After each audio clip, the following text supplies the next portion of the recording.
শিকলে বাঁধা হাতি।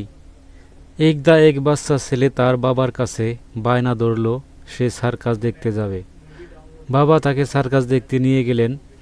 সার্কাস শুরুর আগে বাবা তার ছেলেকে সার্কাসের তাঁবুর বাইরে রাখা বিভিন্ন পশু পাখির খাঁচার সামনে দিয়ে ঘুরিয়ে পশু পাখি দেখাচ্ছিলেন।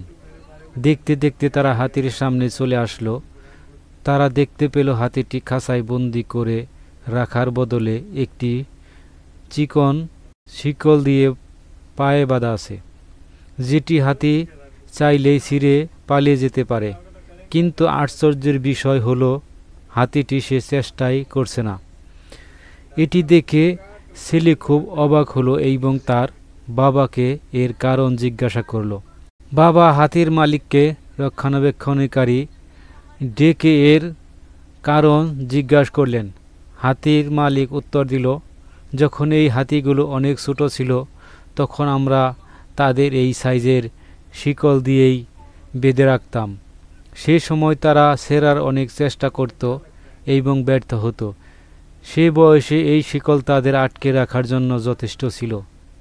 এই অবস্থায় যখন তারা বড় হতে থাকে তারা বিশ্বাস করে নেয় যে এই শিকল ছেঁড়া কখনোই সম্ভব নয়। তাই এখন তারা এই শিকলের চেয়ে অনেক বেশি শক্তিশালী হলেও তাদের বিশ্বাসের কাছে তারা বাধা পড়ে আছে এবং তা ছিঁড়তে চেষ্টা করে না।